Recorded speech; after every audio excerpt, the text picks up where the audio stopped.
So Palamaner నియోజకవర్గం గంగవరం మండలం కొంగోళ్లపల్లిలో ఇప్పుడు మనం ఉన్నాం. మరి కొంతమంది గ్రామస్తులతో మాట్లాడే ప్రయత్నం చేద్దాం. సార్ చెప్పండి, ఈసారి ఎలా ఉండబోతుంది 2024 ఎలక్షన్స్? ఏ పార్టీకి ఛాన్స్ ఉండొచ్చు అని మీ అభిప్రాయం?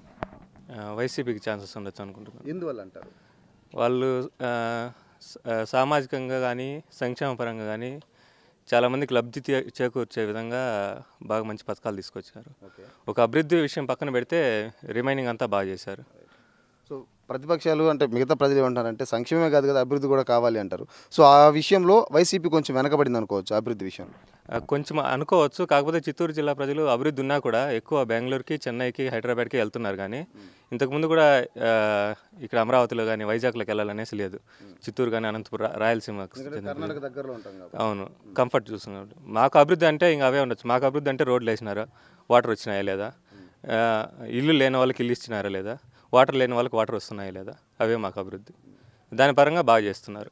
ఒక యూత్గా ఇప్పుడు చదువుకున్న యూత్ చాలామంది ఉంటారు మనకు. సో జాబ్స్ పరంగా చూసుకున్నట్లయితే ఎలా ఉంది ఇప్పుడు అవకాశాలు? ఇప్పుడైతే దేశం మొత్తం అలానే ఉంది. చిత్తూరులో అంటే ఇంకా నార్మలే. ఇన్ కేస్ ఇక్కడ పక్కనున్న గణరాజపల్లి దగ్గర 4 రోడ్ల దగ్గర ఉన్న దీంట్లో కూడా ఎక్కువ ఏం అంత డిగ్రీ బీటెక్ చదివిన వాళ్ళకి అవకాశాలు తక్కువగానే ఉన్నాయి. నార్మల్ లేబర్స్కి అయితే అవకాశాలు ఉన్నాయి. అప్పుడు ఆ ప్రభుత్వంలో అలా చేస్తున్నారు, ఈ ప్రభుత్వంలో అలా చేస్తారు. కాకపోతే ఇక్కడ ఇప్పుడు ఉన్న ప్రభుత్వంలో వైసీపీ ప్రభుత్వంలో సంక్షేమ పథకాలు బాగా అందుతున్నాయి. పేదవాళ్ళు 3 పూట్ల అన్నం తింటున్నారు, ఉక్కు నీళ్ళు తాగుతున్నారు. దానికైతే ఎటువంటి ఇబ్బంది లేదు. సో మీకు తెలిసి మీ ఊరికి సంబంధించిన సమస్యలు ఏమైనా ఉన్నాయా? ఉంటే ఎలాంటివి సమస్యలు ఉన్నాయి? కొంతమందికి ఇల్లు పట్టాలు కావాలా, అవి లేవు. కాలువలు కొంచెం అభివృద్ధి చెందిందల్లా అడిగినాం ఎమ్మెల్యే లాస్ట్ టైం వచ్చినప్పుడు. ఆయన ఖచ్చితంగా చేస్తామని చెప్పినారు. ఇక్కడ నుంచి కేటిల్ ఫామ్కి నేరుగా రోడ్డు అయిండాల్సింది, అది కాలేదు. అది నెక్స్ట్ వచ్చినప్పుడు చేస్తామని చెప్పినారు, హామీ ఇచ్చినారు ఆయన. ఈసారి గతంలో మంత్రిగా పనిచేసినటువంటి అమర్నాథ్ రెడ్డి గారు ఈసారి ఇక్కడ నిలబడుతున్నారు టీడీపీ తరపు నుంచి. సో వైసీపీ తరపు నుంచి ఆల్రెడీ వెంకటయ్య గౌడ్ మళ్ళీ పోటీలో ఉన్నారు. ఎవరికి ఛాన్స్ ఉండొచ్చు?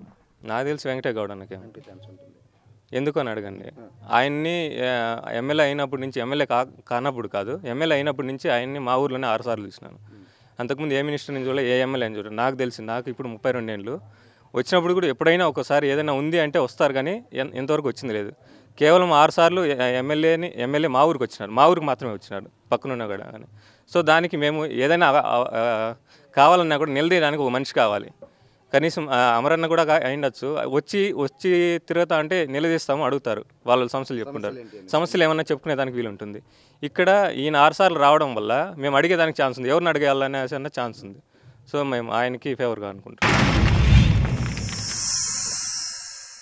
Like and subscribe Eagle Media Works.